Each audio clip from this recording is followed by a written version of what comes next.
Hello friends, ড্রামার শুরুর দৃশ্যে আমরা দেখি লি আর কেন একসাথে পিয়ানো বাজাচ্ছে আর দূর থেকে তাদের দেখছি ম্যাং। সে মনে মনে বলে, আমার বাবা আমার মার সাথে ঠিক এমন ভাবে প্রতারণা করছিলেন। পিয়ানো আমার খুব প্রিয় যন্ত্র। তারপর দৃশ্য চলে যায় ফ্ল্যাশব্যাকে। সেখানে দেখা যায় ম্যাং এর মা তার বাবার সাথে ঝগড়া করছেন। মা বলছে, এত বছর ধরে আমরা একসাথে আছি আর তুমি এক মেয়ের জন্য আমাকে ছেড়ে যেতে চাইছো। বাবা বলে, আমি জানি সত্যিকারের ভালোবাসা কি, আর তার সঙ্গে দেখা করার পরে আমি সেটা বুঝতে পেরেছি। আমি যদি তুমি বাড়ি থেকে চলে যাও আমি তোমাকে ডিভোর্স দেব। এইসব কথা ছোট ম্যাং নিজের কানেই শুনেছিল। তারপর মা তার কাছে এসে বলছিলেন, তুমি আমার জন্য পিয়ানো বাজাও, তোমার পিয়ানো বাজানো খুব ভালো। ম্যাং পিয়ানো বাজায়, কিন্তু পিছনে দেখে তার মা সেখানে নেই। দৃশ্য আবার বর্তমানে ফিরে আসে। ম্যাং মনে মনে বলে, যে মেয়ে আমার স্বামীর পাশে বসে আছে তাকে আমার মোটো ভালো লাগছে না। সে লিকে আমার কাছ থেকে কেড়ে নিয়েছে। হয়তো আমার সঙ্গে ঠিক এমনটাই করবে, যেমনটা আমার মায়ের সাথে হয়েছিল। তারপর ফ্ল্যাশব্যাকে দেখা যায় লি ম্যাংকে প্রতিশ্রুতি দিচ্ছে, যাই হোক না কেন তোমাকে কখনো ছেড়ে যাব না। এই কথা শুনে ম্যাং খুব খুশি হয়েছিল। বর্তমান দেশে ম্যাং লির কাছে যায়। তাকে দেখে সে তাড়াতাড়ি উঠে দাঁড়ায়। লি বলে, কি হলো, আজ তোমার কিছু শুনতে বাকি ছিল নাকি? এই মেয়েটার নাম কিয়ান, সে তোমার সৎ বোন। তারপর কিয়ানো ম্যাং এর সাথে দেখা করে, কিন্তু ম্যাং কোনো উত্তর দেয় না।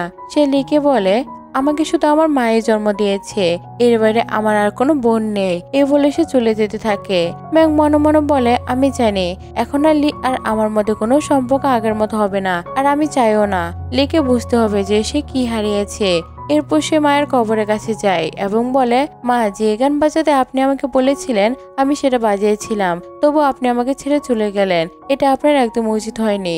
আমি আপনাকে সব জায়গায় খুঁজেছি, শুধু একবার ফিরে আসুন। ঠিক তখনই লির ফোনে কল আসে। লি বলে, তুমি কি তোমার নতুন গান লিখে ফেলেছো? তোমার হাতে তো মোটেই সময় নেই, অনেক কাজ বাকি। হঠাৎই ম্যাংয়ের ব্যাটে তীব্র ব্যথা শুরু হয়। সে তাড়াতাড়ি ওষুধ খুঁজতে থাকে। দৃশ্যবার ফ্ল্যাশব্যাকে যায়। যখন কাজ করতে করতে ম্যাংয়ের পেট ব্যথা হতো তখন লি দৌড়ে এসে যত্ন নিত। তখন সে প্রতিশ্রুতি দিয়েছিল, আর কখনো তোমার পেটে ব্যথা হলে আমি তোমাকে একা ছাড়বো না। এই কথা শুনে ম্যাং খুব খুশি হয়েছিল। বর্তমানে ম্যাং বলে, এখন সবকিছু বদলে গেছে, আমি আর লির সঙ্গে থাকতে চাই না। সে এক আইনজীবীকে ফোন করে এবং বলে, আমি ডিভোর্স চাই, আমার সব কাগজপত্র প্রস্তুত করে দিন। অন্যদিকে ম্যাং কাজ করছিল। তখন লি সেখানে আসে। লি বলে, গত রাতটা আমি হাসপাতালে কাটিয়েছি কারণ কিয়ানের পা মচকে গেছে। এরপর সে ম্যাংকে কনসার্টের টিকিট দেয় এবং বলে, তোমাকে অবশ্যই এই কনসার্টে আসতে হবে। ম্যাং বলে, এই প্রথম তুমি আমাকে টিকিট দিচ্ছ। দৃশ্যটা আবার ফ্ল্যাশব্যাকে চলে যায়। লি ম্যাংকে বোঝাচ্ছিল যে তোমার আমার কনসার্টে আসা উচিত নয়, কারণ আমি এখন পর্যন্ত কাউকে বলিনি যে আমি ম্যারিড। সবাই যদি জেনে যায় তাহলে কি আমার কনসার্ট দেখতে আসবে না। তখন ম্যাং বলে, ঠিক আছে, আমি তোমার কনসার্টে আসবো না। বর্তমান দেশে ম্যাং বলে, আমাকে ইনভাইট করার কোনো দরকার নেই। আমি তো বিগত 10 বছর ধরে তোমার জন্য গান লিখছি, যার কারণে তুমি এত বড় ক্যারিয়ার তৈরি করতে পেরেছো। আর তুমি চাও আমি তোমার কনসার্টে না যাই। লি বলে, ঠিক আছে, যেমন তোমার ইচ্ছা, কিন্তু আজ আমাদের 10তম বিবাহ বার্ষিকী, তাই তোমাকে সুন্দর হয়ে রেডি হতে হবে। ম্যাং বলে, ওকে, কিন্তু মনে মনে ভাবে এই 10 বছরের সম্পর্ক আজই শেষ করে দেব। আমি আর এটা চালিয়ে যেতে পারছি না। পরের দেশে ম্যাং যখন লির কাছে যায় তখন সে সেখানে কিয়ানকে দেখে। এটা দেখে সে খুব রেগে যায় এবং চলে যেতে থাকে। লি বলে, কোথায় যাচ্ছ? ম্যাং বলে, আমি তো তোমাকে আগেই বলেছিলাম তুমি আর কিয়ান আলাদা থাকো, আর বলেছিলাম আমার কোনো বোনও নেই। এরপর দৃশ্য চলে যায় অতীতে। ম্যাং তার মায়ের ছবি আঁকড়ে ধরে কাঁদছিল, কারণ তার মা আত্মহত্যার চেষ্টা করেছিল। যখন তার বাবা নতুন স্ত্রী এবং তাদের মেয়েকে নিয়ে খুব হাসিখুশি হয়ে বাসায় আসে, সে থেকে কিয়ান আর ম্যাংকে খুব ঘৃণা করতে শুরু করে। বর্তমান দেশে কিয়ান কাঁদতে কাঁদতে বলে, আমার মনে হয় আমার বোন আমাকে এখনো ক্ষমা করেনি। তখন আমি ছোট ছিলাম, কিছুই বুঝতাম না, এখন তো আমি বড় হয়েছি, এখন জানি কার সাথে কেমন আচরণ করতে হয়। লিও বলে, সবই অতীতের ঘটনা, এখন আর এগুলো স্মরণ করা উচিত না, ভুলে যাও। ম্যাং বলে, ঠিক আছে, ভুলে যাচ্ছি। তারপর সে লিকে একটি ফাইল দেয়, ডিভোর্স এগ্রিমেন্ট। লি অবাক হয়ে যায়। ম্যাং তখন লিকে কিয়ানোর অনেক কথা শোনায়। রেগে লি ডিভোর্স পেপারে সাইন করে দেয়। পেপার নিয়ে ম্যাং বেরিয়ে আসে। তারপর ম্যাং কাউকে ফোন করে। ওরা বলে, যা করতে বলেছিল সে সম্পূর্ণ হয়েছে। এটা শুনে ম্যাং খুব খুশি হয় এবং লির দিকে তাকে মনে মনে বলে, আজ আমাদের 10তম বিবাহ বার্ষিকী, আমি তোমাকে এমন সারপ্রাইজ দিব যে তুমি অবাক হয়ে যাবে। অন্যদিকে রাতে লি বাড়ি ফিরে এবং জোরে জোরে ডাকতে থাকে, আমার খুব ক্ষুধা লেগেছে, খাবার দাও। কিন্তু ম্যাং তো সে বাড়িতেই নেই। ওদিকে ম্যাংয়ের ফোনে লি মেসেজ পাঠায়, দয়া করে তাড়াতাড়ি বাসায় ফিরে আসো, তুমি কোথায়? আজ আমি কিছুই খাইনি, তোমার রান্না করা আমি খুব মিস করছি। দৃশ্যটা আবার ফ্ল্যাশব্যাকে চলে যায়। ম্যাং লির জন্য রান্না করছে। লি এলে সে খাবার সার্ভ করে এবং বলে, এখন থেকে প্রতিদিন রাতে তোমাকে এই স্যুপটা বানিয়ে দেব, কারণ আমি জানি তোমার পেটের সমস্যা আছে আর তোমার পেট ব্যথা ভালো হয়ে যাবে, আমি তোমার যত্ন নেব। লি তখন খুব খুশি হয়। বর্তমানে লি ম্যাংকে ফোন করে বলে, তুমি কখন বাসায় ফিরবে? লি বলে, সবকিছুতে একটা সীমা থাকে, আমি বুঝতে পারছি না আসলে তুমি কি চাইছো।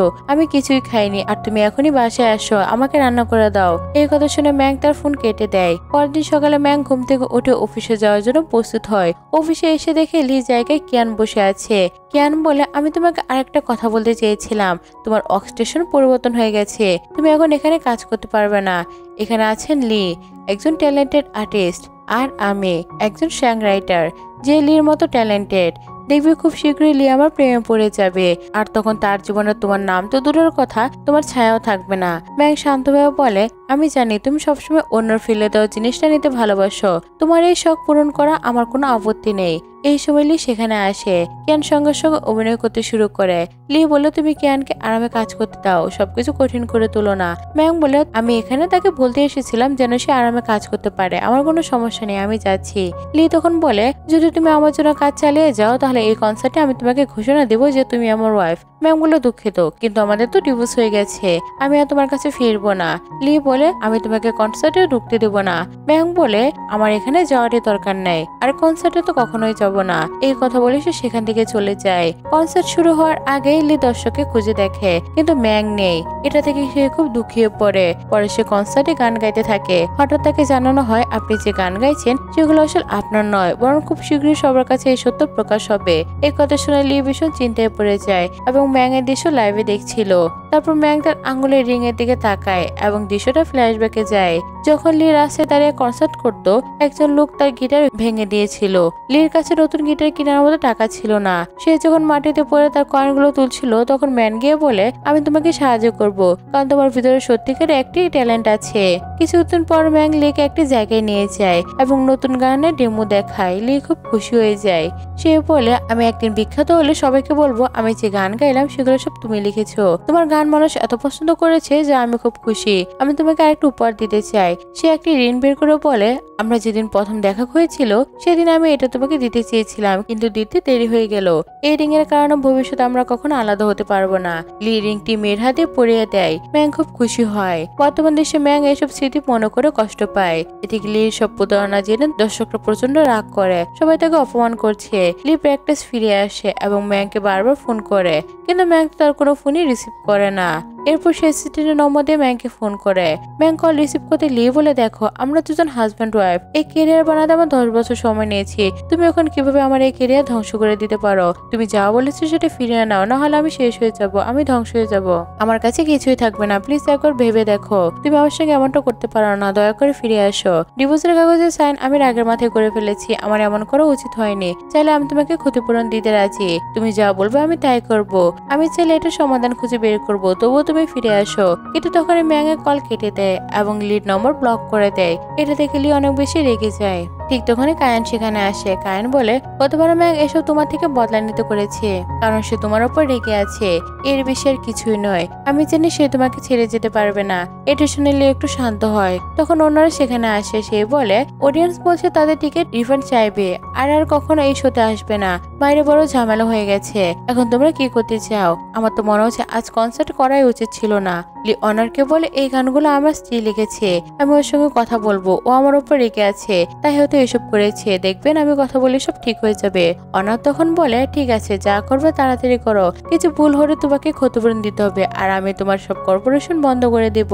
এই বলে সে রেগে বেরিয়ে যায়। তারপর পুর কিছু মনে পড়ে, সে বুঝতে পারে ম্যাং কোথায় থাকতে পারে। সে তাড়াতাড়ি সেখানে চলে যায়। অন্যদিকে সে ম্যাং এর কাছে গিয়ে তাকে জন্মদিনের শুভেচ্ছা জানায়। ম্যাংকে দেখে কিছু মনে করে এবং দৃশ্যটা ফ্ল্যাশব্যাকে চলে যায়। ফ্ল্যাশব্যাকে ম্যাং একদিন লিকে ফোন করে বলছিল, আমার জন্মদিন আসছে, আমি চাই আমরা একসাথে সেলিব্রেট করি। লি তাকে বকাঝকা করে বলেছিল, এসব বাচ্চাদের কাজ, আমরা বড় হয়ে গেছি, এসব জন্মদিন পার্টি উদযাপন করা আমাদের একদমই উচিত নয়। কিছুক্ষণ পর ম্যাং লি আর কায়ানকে একসাথে দেখে।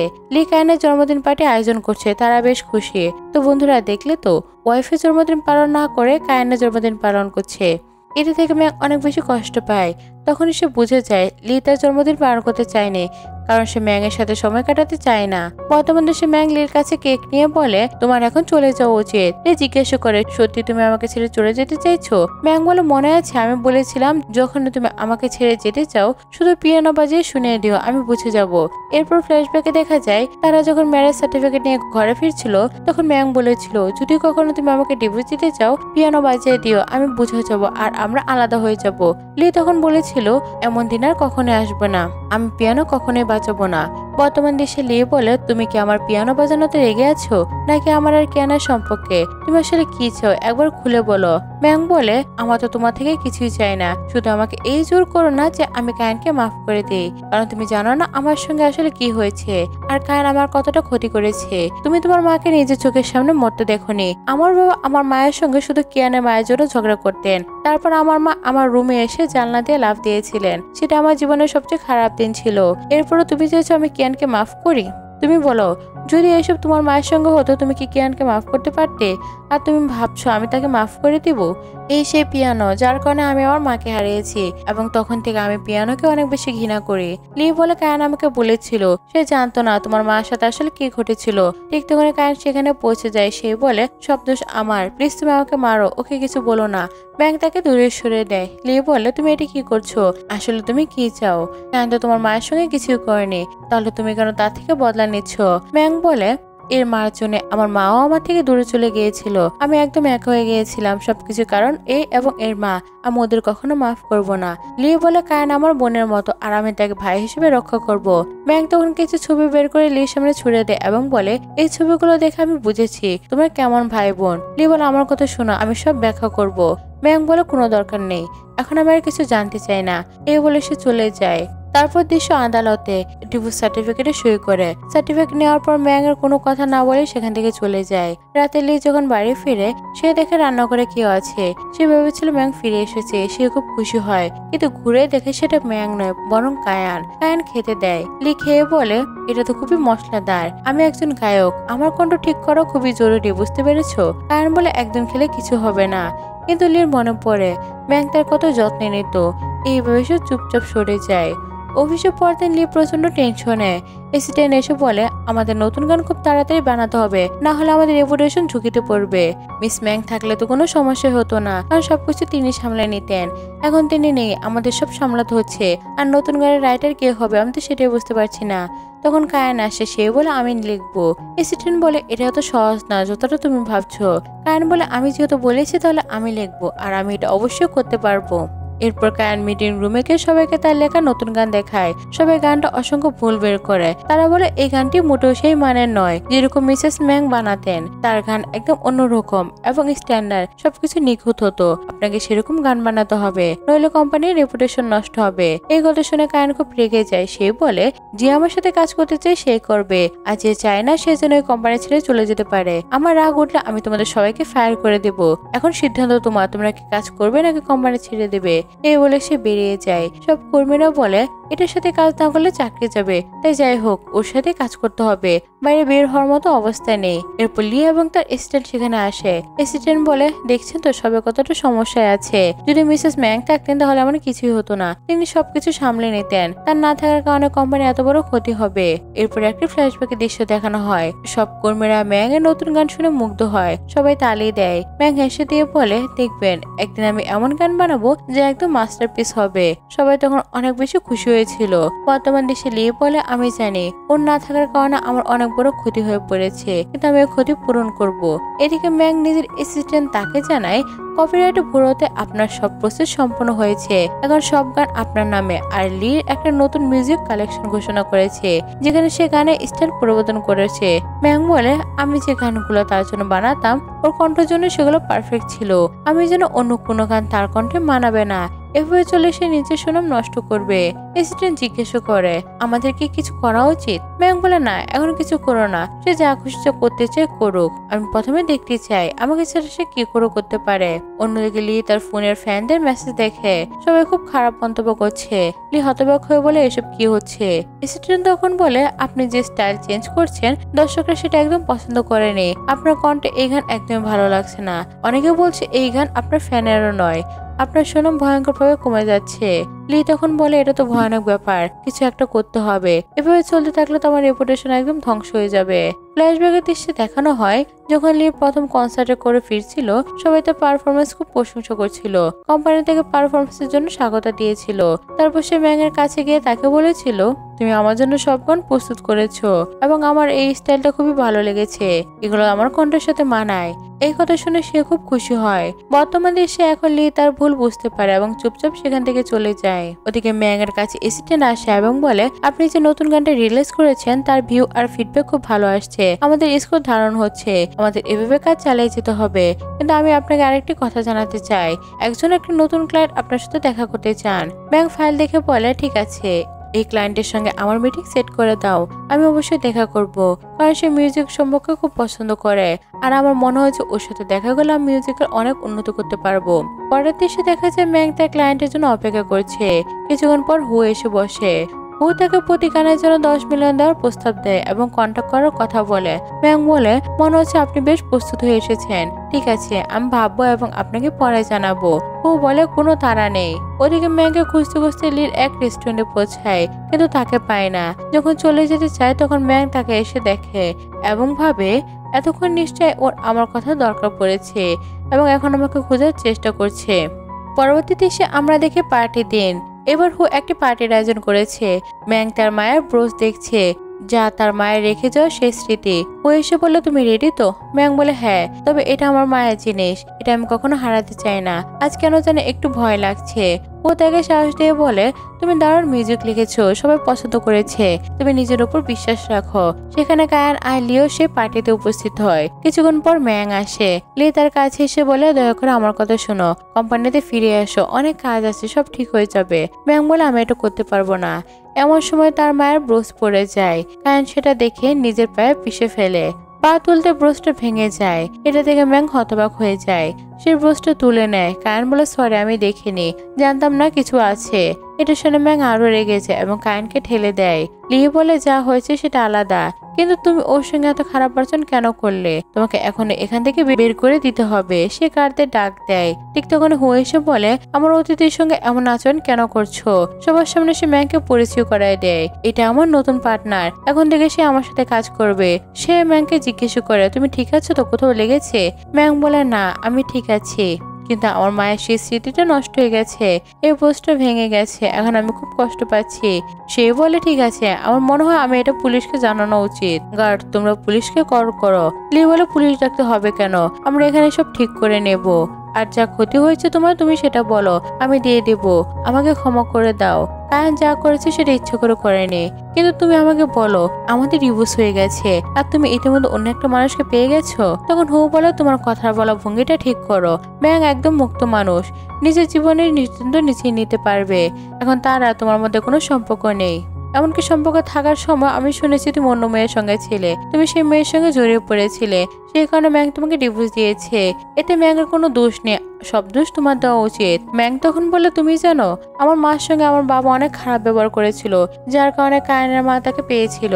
আমার মনে হচ্ছিল তুমি আমার সাথে ঠিক একই কাজ করবে, কারণ তুমি আমার সৎ বোন কায়ানকে পেয়েছো। আর দেখো, তুমি ঠিক আমার বাবার মতো আচরণ করলে। তোমার আর আমার বাবার মধ্যে কোনো পার্থক্য নেই। নতুন কিছু পেলে পুরোনোটাকে ভুলে যাও। যদি এমন কিছু করা তোমাদের উচিত ছিল না। তারপর লিও কায়ানকে পার্টি থেকে বের করে দেওয়া হয়। ওদিকে ম্যাং আর হু কথা বলছে। ও বলে, আজ সবার সামনে আমি বলেছি তুমি আমার ফিয়ন্সি, এজন্য আমাকে ক্ষমা করো, হয়তো তুমি খুব ভালো কাউকে পাবে। ম্যাং বলে, আমি এখন আমার ক্যারিয়ারে মন দিতে চাই, আমি নিজের দিকে ফোকাস করতে চাই, আমি এত তাড়াতাড়ি নতুন কোনো সম্পর্কে জড়াতে পারবো না। হু বলে, এটা পুরো ঠিক, তবে তুমি চাইলে আমি সবসময় তোমার প্রোটেক্ট করতে রাজি আছি। আমি তোমার যত্ন নেব, এমন ভাবে নেব যাতে তুমি সবকিছু ভুলে যাও। যখনই তুমি সেই গানগুলো লিখেছিলে আমি অনুভব করতে পেরেছিলাম তুমি সেগুলো শুধু হাতে নয় মন দিয়ে লিখেছো। তখন বুঝেছিলাম তুমি খুব গভীর মানুষ, সেজন্য আমি তোমাকে সাহায্য করতে চাই, তুমি ভেবে আমাকে জানাবে। ম্যাং বলে, ঠিক আছে। এদিকে কায়ান লিকে সরি বলে। লি জিজ্ঞেস করে, ম্যাং যা বলে সব সত্যি? তুমি কি এতে জড়িয়েছিলে? কায়ন বলে না, এমন কিছু নয়, আমি আর ওই দুজনে ভিকটিম, আমাদের সবকিছু মা বাবার কারণে হয়েছে, আমাদের কোনো দোষ নেই। লি বলে ঠিক আছে, তুমি যাও, আমি পরে আসছি। কায়ন চলে গেলে লি তার অ্যাসিস্ট্যান্টকে কল করে বলে সুপরিবার সম্পর্কে সব তথ্য নাও, 20 বছর আগে তাদের সাথে কি হয়েছিল এবং দুই বোনের মধ্যে কে সত্যি বলছে সব জানতে চায়। পরদিন অ্যাসিস্ট্যান্ট সব তথ্য দিয়ে দেয়, যা যা ম্যাং ও তার পরিবার সহ্য করেছে, তার মায়ের কারণে কি কি হয়েছিল সব জানায়। সব দেখার পর লি বুঝে যায় পুরো দোষ কায়ন এবং তার মায়ের। কায়ন এবং তার মা ম্যাংয়ের উপর ভয়ঙ্কর ভাবে নিষ্ঠুরতা করেছে, ম্যাংয়ের জীবনটা একদম দুর্যোগ বানিয়ে দিয়েছে। এটা শুনে লি একদম শক হয়ে যায়। সে বুঝতে পারে ম্যাং সবসময় ঠিক ছিল, কিন্তু সে কখনো ম্যাংয়ের কথা মন দিয়ে শোনেনি। লি সবসময় ম্যাংকে দোষ স্বীকার করতে বলতো। তারপর অ্যাসিস্ট্যান্ট কায়ন এবং আরেক মেয়ের ছবি লিখে দেখায়। অ্যাসিস্ট্যান্ট বলে ঠিক আছে, আপনি যান এবং কায়নকে আমার রুমে পাঠিয়ে দিন। কিছুক্ষণ পর কায়ন আসে এবং জিজ্ঞেস করে তুমি আমাকে এখানে কেন রেখেছো। লি তাকে ছবি দেখে বলে তুমি এই ছেলেটাকে চেনো। কায়ন বলে হ্যাঁ, এটা আমার অনেক দূরের কাজিন। লি বলে এটা মোটেও তোমার দূরের কাজিন মনে হচ্ছে না, তোমাদের মধ্যে আসলে কি চলছে সত্যি বলো। কায়ন তখন বলে হতে পারে এগুলো এআই দিয়ে বানানো, আমার কিছু জানা নেই। লি বলে ঠিক আছে, তাহলে একটা রেকর্ডিং শোনাই তোমাকে। তারপর সে একটি রেকর্ডিং প্লে করে, যা প্রমাণ করে কিয়ান মোটেও ভিকটিম নয়। এটি শুনে কিয়ান খুব লজ্জিত হয় এবং অস্বস্তিতে পড়ে যায়। লি বলে তুমি এখন পাবলিকলি সব স্বীকার করবে এবং ক্ষমা চাইবে, তারপর তুমি সেখান থেকে গায়েব হয়ে যাবে আর কখনো আমার সামনে আসবে না, নাহলে আমি তোমাকে এমন শাস্তি দেবো যে তুমি নিজেকে দোষ দিতে থাকবে। কানবার প্লিজ আমার সঙ্গে এমন করো না, তুমি জানো আমি তোমাকে পছন্দ করি। লি রেগে যায়, তুমি মিথ্যা বলছো, সবসময় মিথ্যা বলো। তুমি বলেছিলে তুমি আর ম্যাং দুজনে ভিকটিম, কিছুই সত্যি ছিল না। আমি সত্যি অন্ধ ছিলাম যে তোমার কথা বিশ্বাস করেছি। আমার ম্যাংয়ের সঙ্গে এটা করা উচিত ছিল না। কায়ন বলে আমি তো তোমাকে বলিনি ম্যাংয়ের সঙ্গে এমন আচরণ করতে, সব আইডিয়া তোমার নিজেরই ছিল। এখন যা যা সামনে আসছে তার মুখোমুখি হও আর ভুলে যাও। আমি তোমার জন্য একটি গান বানিয়ে দিয়েছি আর তুমি ছেলে এটাতে ক্যারিয়ার শুরু করতে পারো। লি বলে সোজা কথা বলো, আসলে তুমি কি চাও। কায়ন বলে আমি খুব বেশি কিছু চাই না, শুধু 50 মিলিয়ন টাকা দাও। লি তখন বলে ঠিক আছে, আমি তোমাকে টাকা দেবো প্রমিস, কিন্তু এবার তুমি আর কখনো আমার সামনে আসবে না, আমি তোমার মুখও দেখতে চাই না। কায়ন ওকে বলে অদ্ভুত এক হাসি দেয়। ওদিকে ম্যাং কাজ করছিল, হঠাৎ তার পেট ব্যথা করছিল। অ্যাসিস্ট্যান্ট ভয় পেয়ে যায়। কিছুক্ষণ পর হুয়া আসে এবং ওষুধ দেয়, ডাক্তার দেখায়। ম্যাং বলে আমার এই রোগটা মাঝে মাঝে হয়, একটু রেস্ট নিলে তারপর ঠিক হয়ে যাবে, চিন্তা করো না। ও বলে ঠিক আছে, তাহলে আমি তোমাকে একটু বাইরে নিয়ে যাই। তারপর সে ম্যাংকে নিয়ে যায়। এই দৃশ্য দেখে ম্যাং অবাক হয়। বাইরে আসে তাদের সামনে লি দাঁড়ায়। লি বলে ম্যাং প্লিজ তুমি আমাকে মাফ করে দাও, আমি জানি আমি অনেক বড় ভুল করেছি, এখন বুঝতে পেরেছি আসল দোষের কারণ কি ছিল। আমি কোনো ভুল করিনি, আমাকে আরেকটা সুযোগ দাও, আমি আর কখনো এমন কিছু করব না। ম্যাং বলে আমাদের ডিভোর্স হয়ে গেছে, চাইলে আমি তোমার কাছে ফিরতে পারবো না, সবকিছু শেষ হয়ে গেছে, এখন আমি নতুন করে জীবন শুরু করতে চাই। লি বলে প্লিজ তুমি একবার আমার কথা শোনো, আমি সব ঠিক করে দেব। ও তখন বলে এখন আর কিছুই ঠিক হবে না, তুমি শুনেছো তো, ম্যাং তোমার কাছে ফিরে আসতে চায় না এবং আমাদের পথ আটকাবে না। এরপর সে ম্যাংকে সাথে করে নিয়ে সেখান থেকে চলে যায়। ঠিক তখন লির কাছে কোম্পানির কল আসে, তাই সে দ্রুত কোম্পানি চলে যায়। ওইখানে গিয়ে দেখে অনার সবাইকে খুব বকাঝকা করছে। তিনি বলছে আমাদের রেপুটেশন একদম নিচে নেমে গেছে, এখন আর কি আমাদের সাথে ডিল করতে রাজি হচ্ছে না, আমাদের ব্র্যান্ডের সাথে খুব খারাপ দুর্ঘটনা ঘটে গেল, এটার জন্য তোমরাই দায়ী। অন্যান্য ইনভেস্টর এবং শেয়ার হোল্ডার লি এবং তার টিমকে দোষ দিচ্ছিলেন। তারপর অনার বলে আমি কিছু বুঝতে চাই না, যদি তোমরা ব্র্যান্ডকে আগের মতো রেপুটেশন ফিরিয়ে দিতে না পারো তাহলে আমি তোমাদের সাথে যা কিছু করবো যে তোমরা কল্পনাও করতে পারবে না। এই বলে তিনি রেখে বেরিয়ে যান। এরপর শেয়ার হোল্ডাররা পরে আমরা তোমাদের শেষে একটা সুযোগ দিচ্ছি, যত দ্রুত সম্ভব যা কিছু করার করো, নাহলে আমি এই প্রজেক্টের সব থেকে ইনভেস্টমেন্টের হাতে তুলে দেবো, তারপর তোমরা কিছুই করতে পারবে না। এটা শুনে লি একদম চমকে যায়।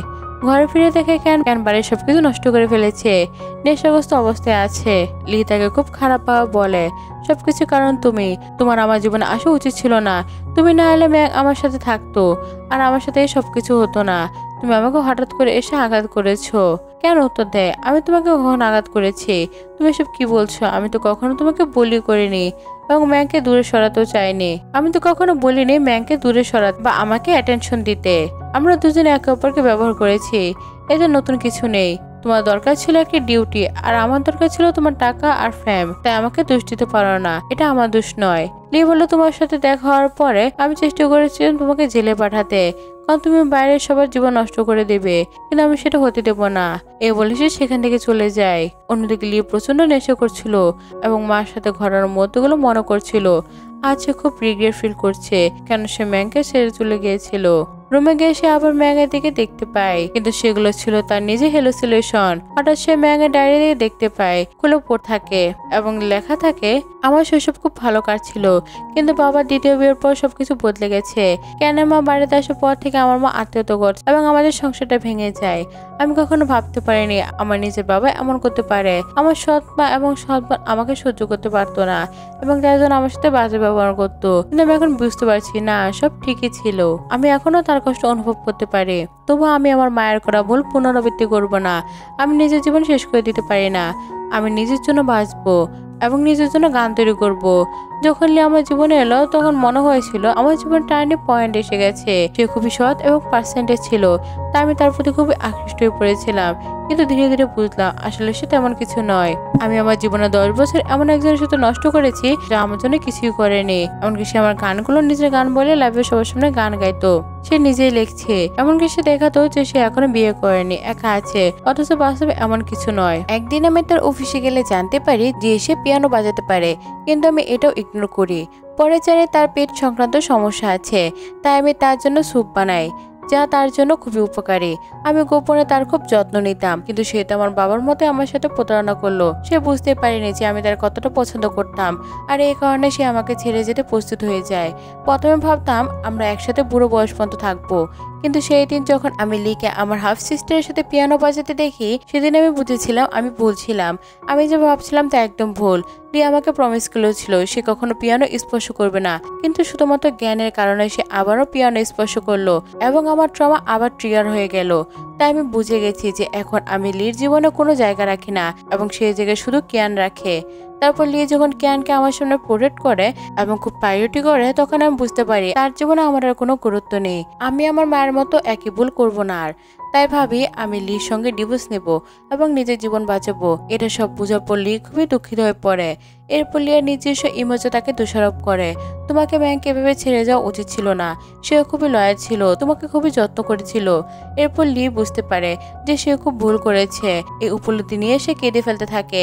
এরপর সে ভাবতে থাকে কিভাবে ম্যাংকে আবার মানাতে পারে। সে সিদ্ধান্ত নেয় সে ম্যাংকে একটি তার মায়ের ব্রস উপহার দিবে। অফিসে ম্যাং গেলে সবাই তাকে খুব ভালোভাবে স্বাগত জানায়। হু তাকে সে ব্রস উপহার দেয় যা তার মায়ের ছিল। সে বলে, আমি এটা ঠিক করেছি, তোমার জন্য এটা সবচেয়ে ভালো উপহার, এটা আর তোমাকে কেউ দিতে পারবে না, তাই আমি এটা তোমার জন্য নিয়ে এসেছি। ম্যাং খুবই খুশি হয়। ঠিক তখন লি আসে আর বলে, আমি তোমার জন্য একটা উপহার এনেছি। সে ব্রসটি ম্যাং তার সামনে রাখে। ম্যাং বলে, আমাকে আর কোনো ব্যাস দিও না, কারণ ও আমাকে আমার মায়ের আসল ব্যাস ঠিক করে দিয়েছে। এটা দেখে লি একদম হতবাক হয়ে যায়। এরপর সে বলে, প্লিজ আমাকে ক্ষমা করো, একবার আমার সাথে ফিরে চলো, দেখো আমি সব ঠিক করে দেব। আমি তোমার সঙ্গে অনেক খারাপ করেছি, কিন্তু অনেক ভালোও করেছি, সেই সব স্মৃতিগুলো মনে করে ফিরে চলো। ম্যাম বলে, তুমি সব ভালো জিনিস নিজের হাতে শেষ করে দিয়েছো, এখন আমার মনে শুধু তোমার জন্য খারাপ দিক আছে, তোমার ভালো দিকগুলো আমার মনে নেই, আর আমি মনে করতেও চাই না। আমি যখন তোমার সঙ্গে প্রমিস করেছিলাম যে তুমি আমার সামনে পিয়ানো বাজাবে না, তাহলে তুমি কেন ওই ঘরে তার সাথে পিয়ানো বাজালে, যে আমাকে ছোটবেলায় দমন করেছে? তুমি আমাকে শুধু জ্ঞানের কারণে কোম্পানি থেকে বেরো করে দিয়েছো। তুমি জানতেও যে আমি খুবই দুঃখিত হয়ে যাব, কিন্তু তবুও তুমি কোনো ভয় পাওনি, তুমি তার সাথে পিয়ানো বাজিয়েছো, একটু তুমি খেয়ালও করনি। লি বলে, আমি জানি আমি অনেক ভুল করেছি, এখন আমি সব ঠিক করতে চাই, প্লিজ তুমি আমাকে আরেকটা চান্স দাও। তারপর সে বলে, তুমি জানো ম্যাং তোমার কাছে কি বলেছে? সে বলেছে সে তোমার সঙ্গে থাকতে চায় না, আর এখন তোমার এ কথা বুঝে নেওয়া উচিত। লি বলে, আমি তোমার সঙ্গে কথা বলিনি, তাই তুমি এখানে কোনো উত্তর দিও না। ম্যাং তখন বলে, তুমি তার সাথে কিভাবে কথা বলছো? তুমি জানো সে আমার বয়ফ্রেন্ড। এটা শুনে লি একদম হতবাক হয়ে যায় এবং বুঝতে পারে ম্যাংয়ের জীবনে তার কোনো স্থান নেই। এরপর গার্ডরা তাকে সেখান থেকে নিয়ে যায়। পরবর্তী দৃশ্যে আমরা দেখি ম্যাংয়ের কাছে হুয়া আসে এবং বলে, তুমি সবার সামনে বলেছো যে আমি তোমার বয়ফ্রেন্ড, এটা কি তুমি ব্যাখ্যা করতে পারবে? ম্যাং বলে, এখন আমি কিছু আর ব্যাখ্যা করতে চাই না, কিন্তু আমি জানি তুমি সবকিছু নিজেই বুঝে যাবে। ও বলে, ঠিক আছে, আমি বুঝেছি। ওদিকে লু সেই ব্রস দেখে খুবই দুঃখিত হয়ে বসে আছে। আর আজ একটি শো অনুষ্ঠিত হতে চলেছে। কিছুক্ষণের মধ্যে ম্যাং আসে এবং সবাই তাকে দেখার জন্য উত্তেজিত।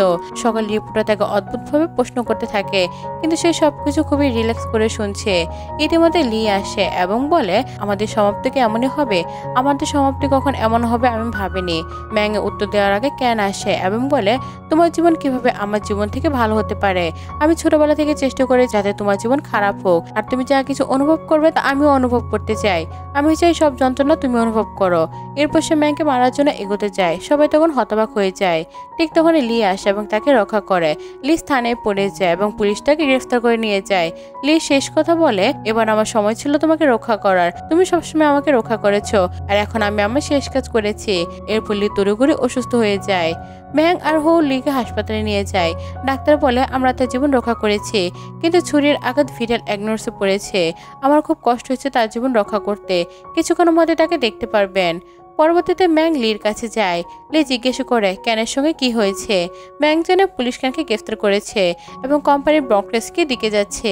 লি বলে, আমার কিছু ঠিক করতে ইচ্ছে করছে না, শুধু আমি চাই তুমি আমাকে ক্ষমা করো, আর কিছু চাই না। কিন্তু ম্যাং তাকে কিছু না বলে সেখান থেকে চলে যায়। পরবর্তী দৃশ্যে একটি অ্যাওয়ার্ড শো দেখানো হয়। ম্যাংয়ের পারফরমেন্সের জন্য তাকে পুরস্কার করা হয়। তারপর ম্যাং স্পিচ দেয়, আজকের এই অর্জনের ক্রেডিট আমি আমার মাকে দেব। আমি তার কাছ থেকে অনেক কিছু শিখেছি। আমি আজ এখানে দাঁড়াতে পেরেছি শুধু আমার মায়ের জন্য। আপনাকে অনেক ধন্যবাদ মা, আর যারা আমার পাশে ছিলেন তাদেরকে অনেক ধন্যবাদ। সবাই তাকে ক্ল্যাপ করে। ম্যাংও খুব খুশি হয় এবং নিজেকে গর্বিত মনে করে। হাসপাতালে লি শোটি দেখে এবং ম্যাংয়ের কথায় প্রভাবিত হয়। এবার ম্যাং হুর সঙ্গে নতুন জীবন চলতে শুরু করে। আর লি তার ভুলের জন্য সারা জীবন অনুশোচনা করবে, কিন্তু সে আর কিছু করতে পারবে না, আর ম্যাংকে ফিরিয়ে আনতে পারবে না। এবং এই দৃশ্যের মধ্যে দিয়ে আমাদের এই গল্পের হ্যাপি এন্ডিং হয়। তো বন্ধুরা, ম্যাংয়ের জায়গায় তুমি থাকলে কি লিকে ক্ষমা করতে? অবশ্যই কমেন্ট করে জানাবে। আর আজকের গল্পটি তোমাদের কেমন লাগলো কমেন্ট করে জানাতে একদম ভুলবে না। তোমরা কে কোথা থেকে ভিডিওটি দেখছো কমেন্ট করবে কিন্তু। আজকের মতো এখানে বিদায় নিচ্ছি। পরবর্তী ভিডিও আসা পর্যন্ত অপেক্ষা করো। Thanks for watching.